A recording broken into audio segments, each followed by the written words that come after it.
Ce récit est un livre de souvenirs. C'est des souvenirs d'enfance aux yeux d'un enfant que j'étais. Les raisons pour lesquelles je l'ai écrit sont nombreuses, mais la plus évidente, c'est certainement de pouvoir explorer un peu ma famille, ses composantes, et surtout ma très proche famille.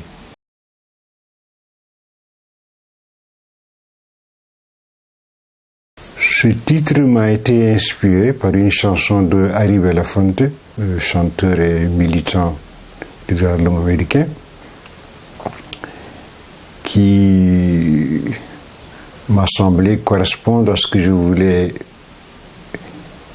en sens qu'il montre que il parle d'une vie où il n'y avait pas cette pression qu'il y a aujourd'hui sur les gens. Donc c'est un monde où la lenteur était presque une qualité, mais surtout un monde régi par les liens de famille et les liens d'affection, une affection désintéressée, entière et complète, et qui se manifeste à la fois par la solidarité familiale, mais également par le souci de faire plaisir aux autres, tout en conservant les fondements de sa culture.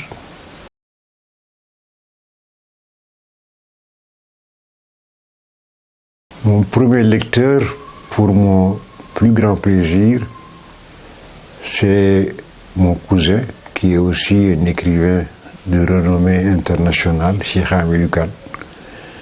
Donc c'est lui qui a lu le manuscrit, qui m'a encouragé à le publier et qui a retrouvé certainement aussi des souvenirs d'enfance, même s'il est plus âgé que moi.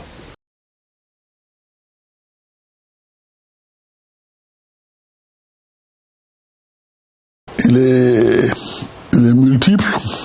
Du côté de son père, c'est un Boséadio, il est du Boséa, et nous sommes leurs voisins, nous les Irlabés.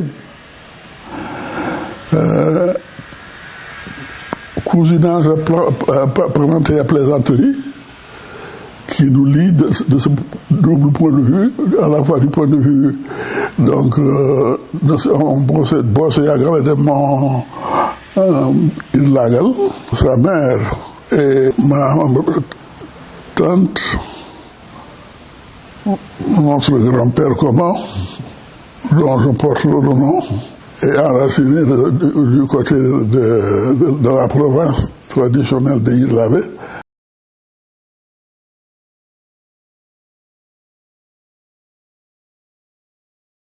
Un intellectuel, un écrivain.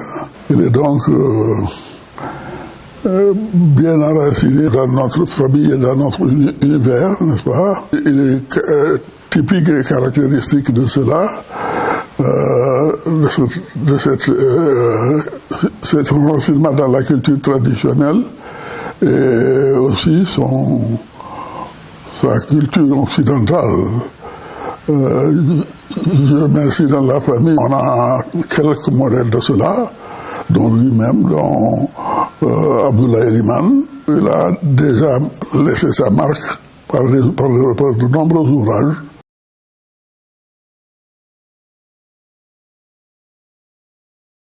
Ce livre est un livre de souvenirs familiaux et le préfacier est également au même titre que Cheikh Hamidou Kane, mon cousin. Et dans le livre, il y a justement le récit des liens qui nous unissent, qui remontent à nos parents, qui sont même peut-être un des aspects les plus émouvants, j'espère, du livre. Je le connais bien depuis notre adolescence. Nous sommes des parents, et très exactement des cousins, que par-dessus le marché, nos parents, très exactement sa mère et mon père, qui sont des cousins germains, ont vécu une partie de leur enfance ensemble. J'ai été très heureux lorsqu'il m'a proposé de faire cette préface, alors que je sais qu'il aurait pu contacter beaucoup d'autres personnes. Son carnet d'adresse est extrêmement riche. Je l'ai fait avec d'autant plus de plaisir que d'abord, je sais que c'est un grand écrivain qui a une expérience d'écriture assez riche, qui est habitué à toutes les formes, toutes les techniques d'écriture. Il est romancier, il est historien, géographe de formation, il est essayiste. Et tous ceux qui lisent également ses chroniques savent qu'il a une grande maîtrise de l'écriture. Je m'attendais donc à trouver un bon livre et je n'ai pas été déçu.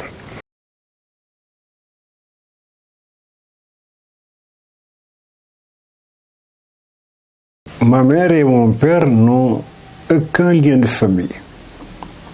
Ils appartiennent tous les deux au même paysage, au même pays, à la même culture. Ils ont la même langue, mais ils ont des traditions culturelles assez différentes. Ma mère appartient à une famille relativement sédentaire qui ne pratique pas l'élevage, qui vit en bordure du fleuve et dont les membres, ceux que je citais en tout cas, se sont très vite engagés dans l'administration. Mon père appartient à un monde d'éleveurs, de pasteurs. Il n'habite pas le même paysage, il est dans un paysage plus sec. Et les traditions, ils sont un peu mieux conservées que dans le monde où vivait ma mère. Donc je dois dire que c'est une rencontre presque miraculeuse, parce qu'habituellement au Fouta, les mariages sont endogamiques, on épouse son propre parent. Et là, c'est deux personnes qui n'avaient pas de lien de famille, qui n'appartenaient même pas à la même province, puisque mon père est du Bosséa et ma mère est de Irlabé. Et c'est deux provinces contiguës, mais c'est deux provinces distinctes.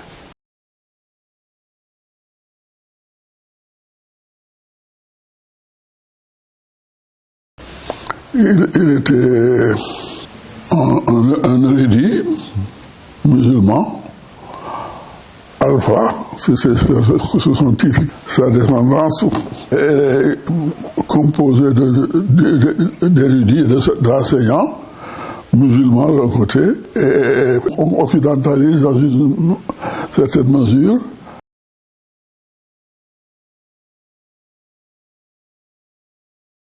Nous sommes tous des Diaobé Malik. Le groupe lignagé des Diaobé Malik, on peut dire Abdul Alpha Ahmad, Samba Siré Beli Wuri Yene Malik, Abdoulaye Sabati Diaye Sadik Sangre Bodewal Makama. Nous tous des Diaobé Malik, on est de ce groupe lignagé.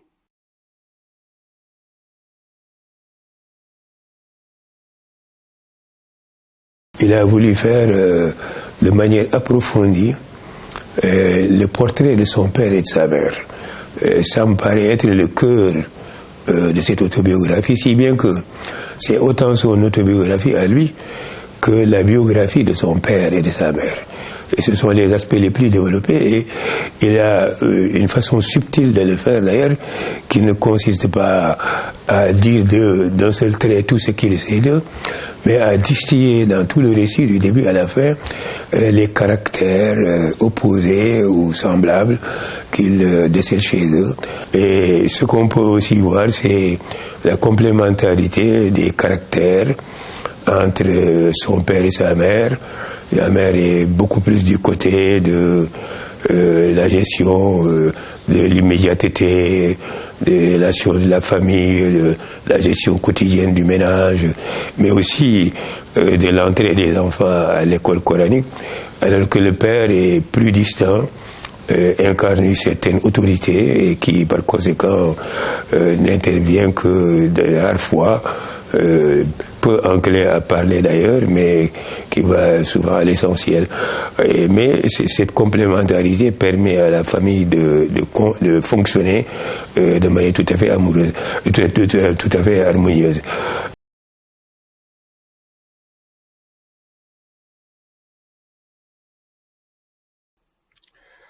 Il y a dans la langue peul même une notion qui est très intéressante. C'est la notion de bandiragal, de parenté, avec plusieurs variantes. Il y a ce qu'on appelle la parenté bandiragal de sang. Bon, ça c'est la parenté biologique. Il y a ce qu'on appelle donc, on appelle ça en général bandiragal, ou bien disons endam au sens plus précis, voilà, plus fort. Alors endam idam, ça c'est la parenté biologique. Les liens de sang sont des liens très forts. Chez nous, la différence peut-être c'est qu'on distingue les liens paternels qu'on considère comme les liens de l'honneur en quelque sorte, des liens maternels qui sont davantage axés sur la tendresse. Il y a le endam jaydal. Ça veut dire que c'est des fulbés qui sont en rapport avec d'autres groupes, pas nécessairement fulbés, pas fulbés. Mais il y a eu un pacte entre les ancêtres, et ce pacte-là doit être respecté par les deux parties, quel que soit les. Même s'il y a des problèmes, ce pacte est respecté. Cela veut dire que des fois, vous pouvez être en conflit avec votre parent de lait, donc endam idam. Vous pouvez vous permettre certaines choses, mais par contre, le endam jaydal, c'est autre chose. C'est beaucoup plus sérieux. Il y a ce qu'on appelle endam dendiragal.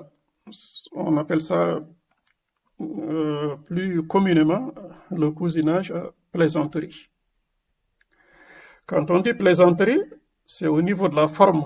C'est très agréable. C'est l'humour, parce que l'humour, c'est une position aussi face à la vie. Alors, mais il n'y a rien de plus sérieux que ça aussi. Parce que le pacte qui vous lie aussi, il y a des règles, il y a des codes de conduite, il y a des gestes. Il y a ce qu'on appelle endam koddigal, la parenté de voisinage. Ça aussi, c'est des liens sacrés aussi, qui demandent aussi bien sûr des droits et des devoirs, des obligations.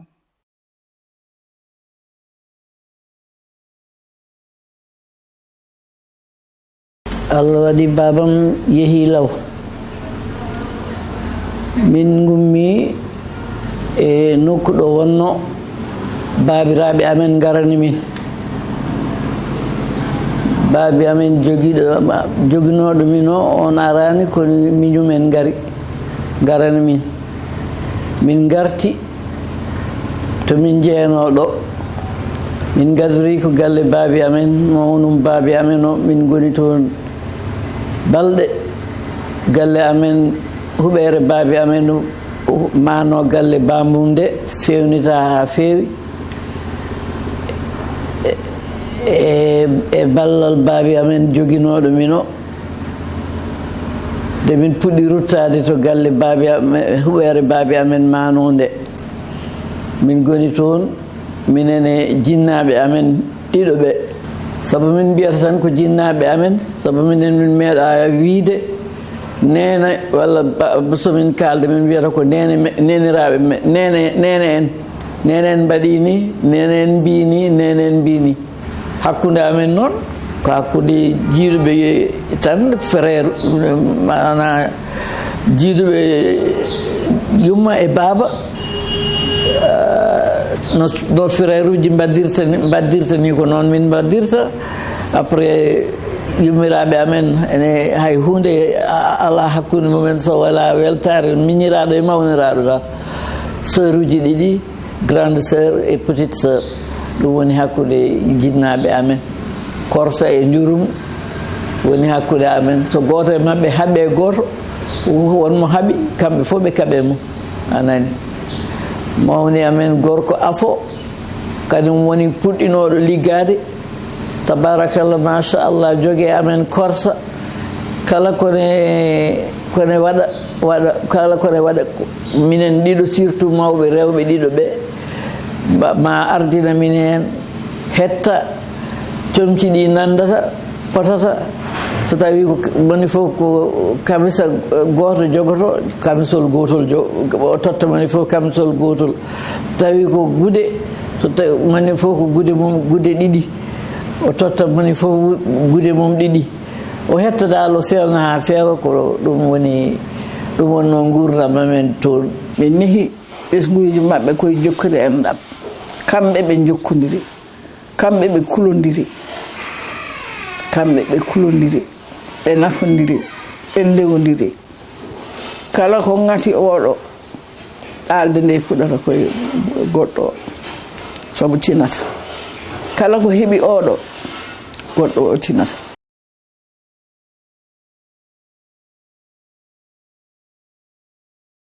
C'est une tradition africaine que l'aîné a des prérogatives que n'a pas le cadet.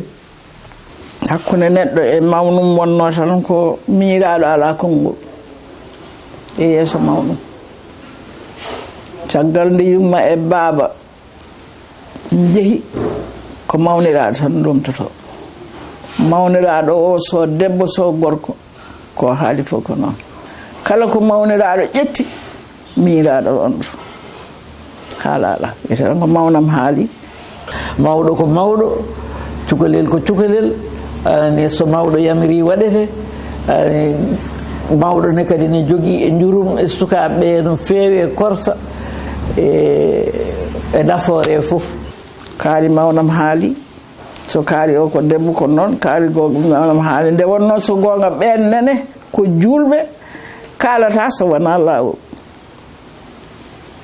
ɗoɓe kalata ɗo nene kamɓe mawɓe ɓe soɓe juumi tan miiraɓe ɓe jaaɓi so ɓooyi ɓe gandat ko kamɓe juumi ɓe duttitto ɗum ne kadi min jiiɓe mbaɗi ɗum so gonga ɓe mbiya kaari miñam ko gonga mi yanino e ma naane ma ne kono noon tan ko an jeyno gonga mi ƴeewi mi miijima mi tawi ndeke ko ni wonno kono wona miñiraɗo wiide ina tan na laɓɓina tan gonga mum tan ma daña ala kamɓe ko kamɓe tan kalfi ɓe kalfi noon e dow peewal so gonga ɓe kalfi e dow moƴƴinde ɓe kalfi e dow jokkude enɗam min tawama hen hunde babam so haali hay goto jaɓata minen min cuusa mawni ko ari omo winda lettere omo suuɗi sabu courrier jogui ko date na jogui limite na jogui ɗo haadata tan uddete o yiɗa lettre wi makko tarda mawni ko ari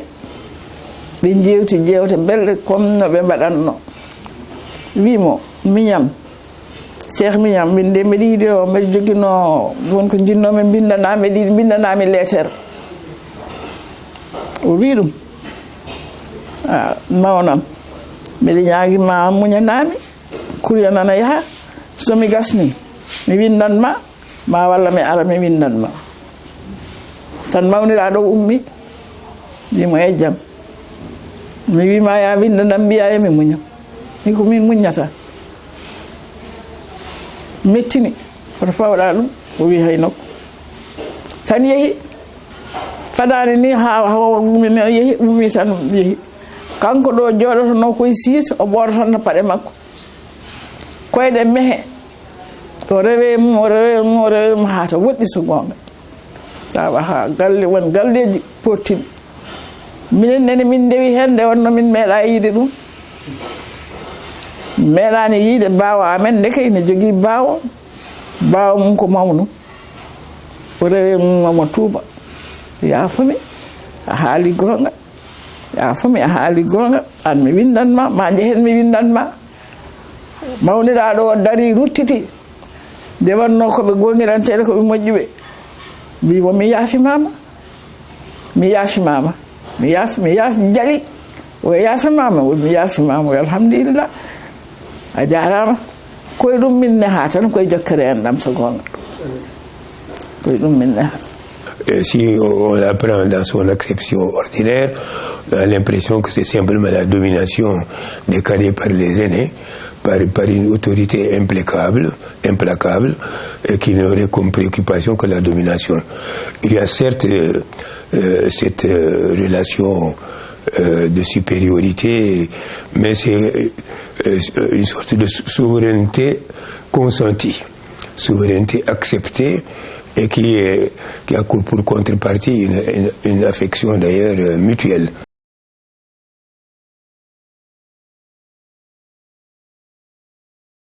Contrairement à ce que croient beaucoup de personnes, les femmes jouent un rôle important dans nos sociétés. On dit souvent au Fouta qu'un homme est sous la pression de 4 femmes, sa mère, l'aînée de ses sœurs, son épouse et l'aînée de ses filles. Les femmes dans ma famille n'étaient pas des images sereines et calmes, c'est des femmes qui avaient du caractère et qui s'imposaient, y compris face aux hommes. min jii gorgolaaɓe amen ina dokka baabiraaɓe amen mission ŋaaji ma pawa e dow daare men ma pawa e dow koye ɗum men mbaɗat tan ala min jii baabiraaɓe amen ne kadi ala ko mbaɗata so wonaa lamdi gorgolaaɓe amen so gorgolaaɓe amen jaɓaani ɓe mbaɗata ko ɗum waawi wonde fof min jii ɓe njiɗi waɗde gorgolaaɓe amen tawi mbelaaka wonani ɗum min jii ɗum min jii ngal ɗon teddungal ɓe teddini gorgolaaɓe amen kañum ennene ɓiɓɓe mumen e ɓiɓɓe maɓɓe teddinima hono ɗum ma ko ɓuri.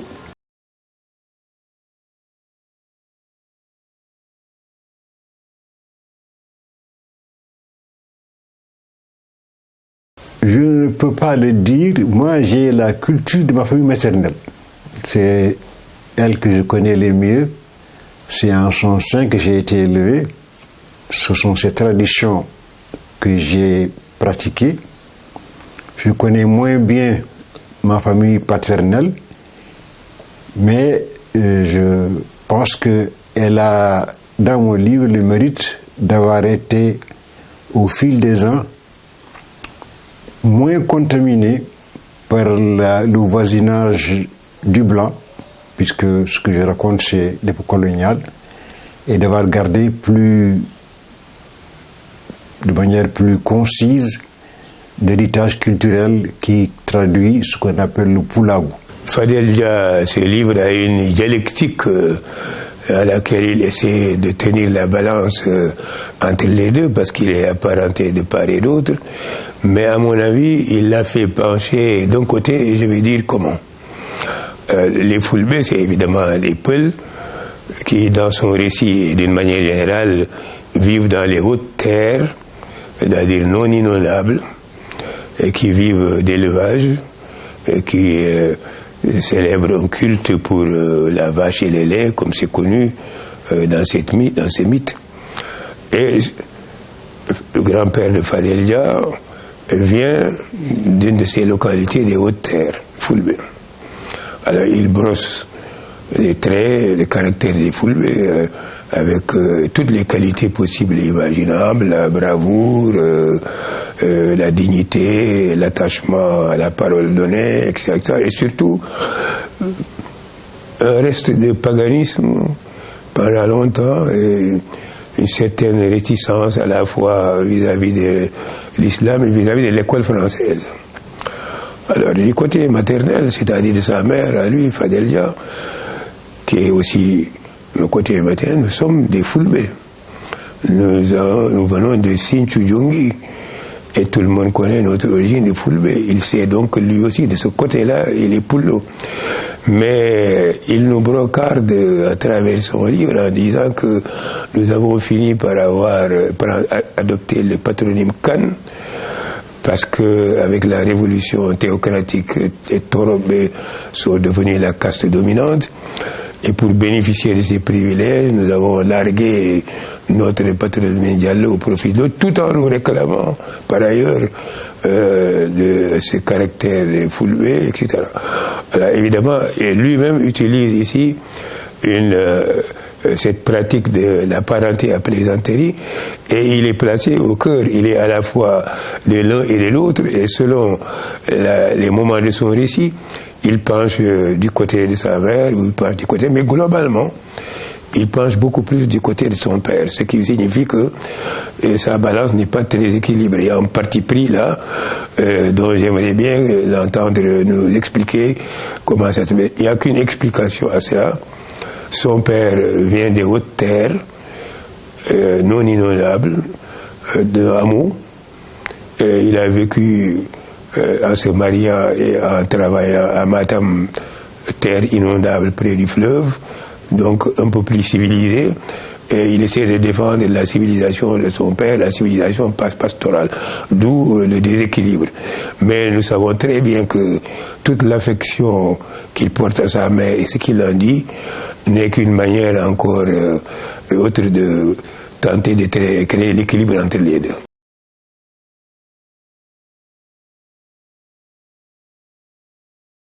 Je pense que l'intérêt de ces livres, de ce genre de livres, c'est que ça permet à aux générations suivantes de saisir l'ensemble de la sociologie du Fouta du XXe siècle, sur tous ces aspects.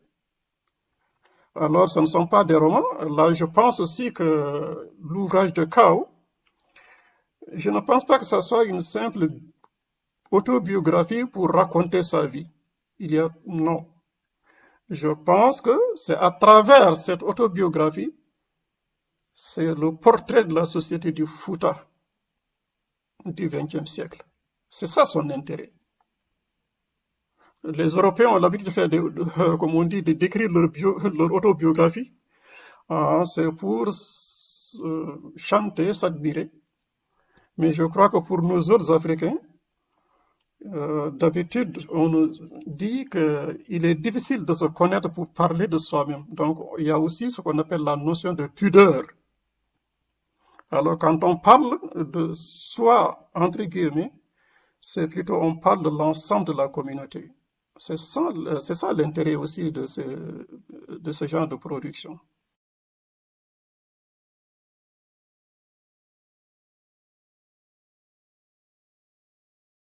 Cette autobiographie est circonscrite presque à son enfance et à son adolescence, c'est-à-dire jusqu'à l'entrée au lycée. Il parle très peu de sa vie professionnelle, et ce choix s'explique, je crois, par le fait que toute l'affection, toute la tendresse dont il parle et qui justifie le titre, se trouve investi dans cette période d'enfance dont il a gardé une très grande nostalgie. Je crois que ce choix de circonscrire son autobiographie à sa période d'adolescence et à l'enfance est un choix délibéré qui pousse à se demander s'il va écrire un deuxième tome pour parler de sa vie d'adulte, de sa vie de fonctionnaire, d'enseignant, qui a eu des missions à travers le monde et dans son pays, de sa vie familiale, etc.